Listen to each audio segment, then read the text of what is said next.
Much love, many blessings. There we go.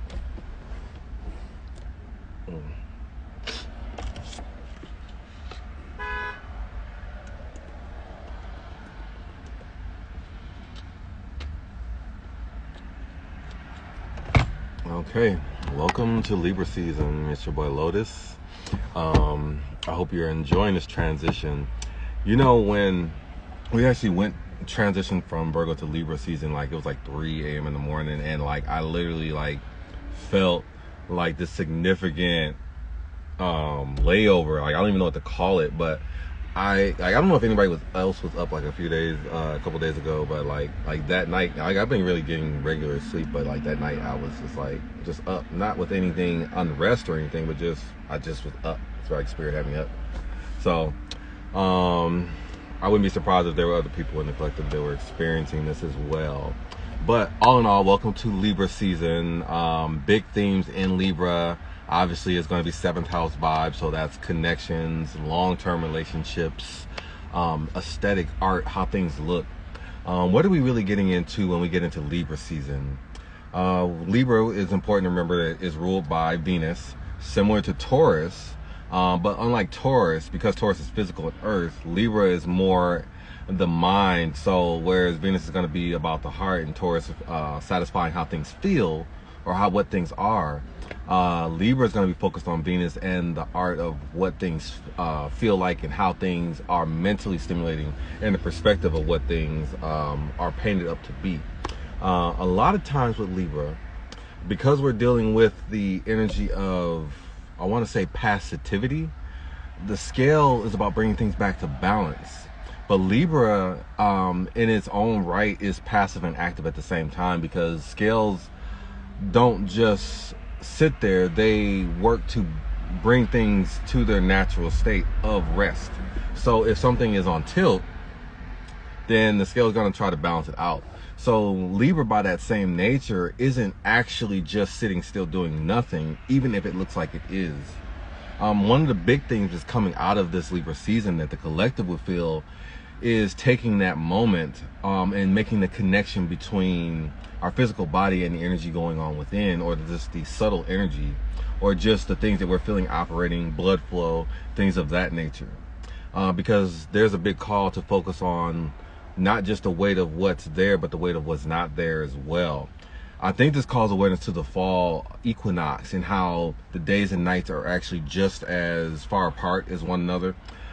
This is also a balance to deal with our waking world as well as the underworld state or the subconscious state, and bring awareness to, are we actually listening to the things that are beyond just our physical senses? Are we listening to the things that are deeper than just the surface?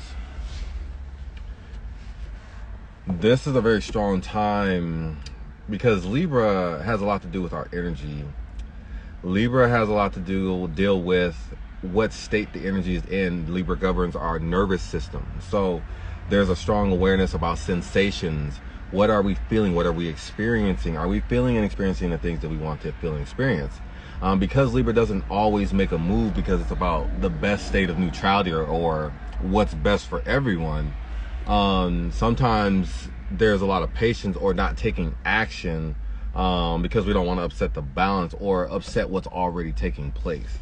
So Libra on its opposite end may sometimes miss out or be the last man because it's taking consideration of everyone else. So during this time in the collective, we are looking back at, and this has a lot to do with the Libra retrograde activation, we're looking back at relationships and making sure that what the relationship is physically and what we think it is actually conducive to the things that we want. And because we're in Libra Sun season, there's like a hyper focus on all relationships during this time. And I think it's very fitting that you know, with this live is happening actually just before the new moon in Libra. So there's actually this great opportunity to be ready to decide what it is you want to receive from the relationships that you want going into your life going forward. I think one of the really interesting things about, like, really particularly like our connections that we're hyper focusing on, is that we're not necessarily going to settle. A lot of what's taking place is, especially with this retrograde, it's not so much about past relationships, but I feel a lot of things associated with people that you've not necessarily created connections with or have had interest or the potential for build-up. So a lot of those thoughts, especially if there's a lot of energy built up, there's been wondering about what things could be, what things, if I can act on those feelings. A lot of that's coming out now, so don't be surprised with this new moon. This is a very powerful new moon. I've actually been feeling shifts within the collective emotionally, and a lot of weird energy from people who aren't used to expressing their energy out on a normal basis. A few days prior, even leading up to this new moon, and I wouldn't be surprised if the shifts are going to happen 2.5, maybe in 3 days after this new moon activates. But I would say this is a really powerful time to look at your relationships, because particularly relationships where on the outside people think that the relationship is one thing, when in reality who you're connected with may actually have a different definition of what the connection and the fine print of what the exchange is between the two people involved, or just the people involved in those dynamics that are taking place. There'll really be a combing through to make sure that you're getting what it is that you want. And honestly, if the art's not to your liking, you're going to be doing some sculpting and scrapping. I think most importantly during this time, because it really calls awareness to just like autonomy, and because Libra is a lot about like the pleasure sensations and what things are feeling like, particularly if the mind is getting stimulated and if the mind is having that pleasure activation or that neural activation, there'll be a lot of neural correcting or neural realigning going on or taking place during this time. In particular, I think that it's important to call awareness to, like, just thinking of autonomy, because we're dealing with the Virgo of Venus and Virgo, and we're coming off Venus Virgo. We're dealing with the Venus in Virgo, and we're coming off of Sun Virgo, and we're going into Sun Libra. So we're literally going from a state where a planet that's ruled by a lot of data and overwhelming and saturation, and okay, we're putting all this shit together, and now we're getting this kind of this, instead of just all the data, okay, let's bring some love into all this information. I have all these ideas, now my mind is racing. Now Libra's kind of coming into the picture with Sun and saying like, hey, I can do this with this. I can kind of turn this around. I can add a little paint to this, a few dots to this.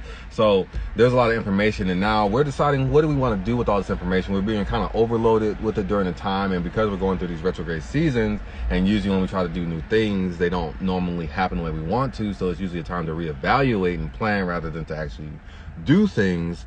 There's a lot of creativity sparking in our sacral chakras during this time. There's a lot of us looking at our relationship to make sure, because the sacral chakra is activating, it's not just stimulating the imagination, but it's also stimulating our creativity and our sexual activations as well.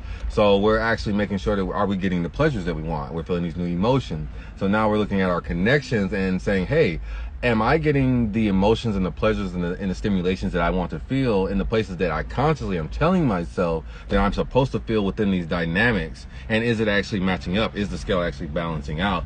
If it's not, then there's going to be some adjusting. You may be dropping off some relationships. You may be revisiting some relationships. You may be pursuing relationships that you were on the fence about or were looking at a distance. And now you're actually deciding, okay, what can I get out of this? And will this actually provide me with what it is that I want to indulge during this time? Speaking on indulgences and autonomy, a lot of time Libra deals with putting themselves second or imposter syndrome, or just because of that association with the neural system. Libra may not always take acknowledgement of the things that are actually happening to them if they're not getting what it is that they want. So during this time in the collective, it's definitely a call and awareness to think about our love languages and why we say no and why we're not saying no and why we're putting up with the things that we put up with. I know a lot of times, especially for me, and I mean, even especially in like the black communities, the black families growing up, it's hard to, the dynamic of conditional and unconditional love really can be traumatizing, not to make it sound worse than what it really is, but just on a conditioning level, our definitions a lot of times when we grow up in households that have conditional love, or when you deal with situations where your parents won't accept you unless you're doing things a certain way, it conditions you to accept love from people and it also means that you have to accept the things that you don't like from people if you want to get the love from people. Because there's a lot of times where your family will tell you, or your mom or your dad will tell you, like, hey, you know, if you go this path, then, you know, we're not going to support you. But all the time, it's drummed into your head that love is unconditional, our family love is unconditional, but really in reality, it's on paper, it's conditional. So it's unconditional love wrapped in a conditional wrapping. It's conditional love wrapped in unconditional wrapping. So because we are designed to follow the model of our moms and dads, or just the source of our love, then we go through these models where a lot of times we're kind of surrendering, or we're sucking up because we don't want to upset the filial piety system within our dynamics of the people who support us. You know, we don't want to bring shame. We don't want to do all these things. And how many times do we just suck it up and you know, and pursue this career, or take up this, pursue this person because they're approved by mom or dad, or just any of the shit that you're doing with your lifestyle or any things of that nature, and then models over into the partners that you get, where you're finally experiencing some affection or some type of love language, but they're doing a lot of other shit that you don't necessarily like, or the person that's giving you or satisfying your love language doesn't agree with things that you do. And instead of saying something, you accept it, because just like how you were brought up, when you went away from what was accepted by your parents, they cut you off. They black sheeped you. They shunned you. They damn near exiled you without exiling you. And you're around everybody, but really nobody's talking to you.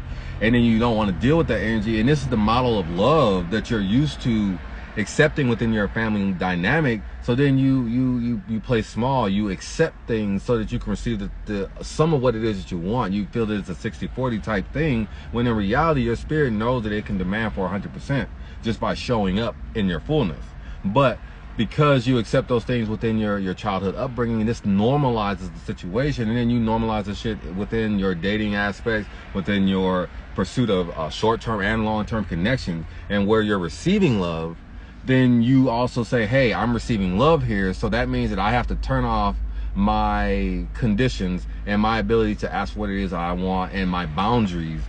My boundaries have to cut off because I'm accepting love during this time. So a lot of you believe that accepting love is also taking on unnecessary vulnerabilities and giving up who it is that you want to be. So a lot of you end up in these relationships where you're with somebody and creates this codependency, and you're relying on them to satisfy something that you're giving up to make up for something that you're telling yourself that you need. It really isn't what it is that you want. And this is why the Lilith desires come in so strong. Why sometimes when we cheat or when we steal, it's like, why are we cheating? Why are we stealing? I'm stealing because I can't get now what it is that I want. So I'm going to take it. Why am I cheating? Well, my partner isn't willing to fucking, you know, swing from the chandeliers the way I want and the way I need. So I'm getting it somewhere else. And because I'm not able to communicate it, I'm acting as if, or I'm suppressing this need, or having abnegation towards this thing, and saying that I don't even need it because I see such a far gap between what it is that I feel that it is that I want, and how it is that I feel that I can actually achieve it, that it seems impossible or improbable. So I just write it off. So now this is where the Lilith desires come in, because Lilith is always strongest where we're suppressed, or where we're having desires or temptations that haven't been satisfied. Because all of that energy is where a lot of our unconscious raw power resides. And when we're more liberated, instead of wondering on these things that we think about, we actually figure out how to incorporate them into our daily lifestyle in a way that's healthy for us. But when we don't see that as a reality, then that other energy has to fill the void. So you're almost feel taken over, and sometimes you end up settling for situations that are completely below your grade, because it's offering the situation, and the portal that you are happening upon is offering the energy that you're so starved from. So a lot of times our Lilith will kind of kick in and go into overdrive, and we'll be doing things that look really, really unbecoming and look like another person to who we really are. I say all that to say that during this Libra season, there will be a lot of things coming out during this time, and with the connections that we'll be experiencing. We'll be kind of really fine-tuning through everything and really making sure that everything is to our liking. I hope that really in the most important thing during this period, as we really embark on this new Libra path, I'm really excited for this new moon, because there's a full moon in Aries. So it really, just by nature, makes me feel like when the things that are coming back around, there'll be some really strong things to come back for the personal.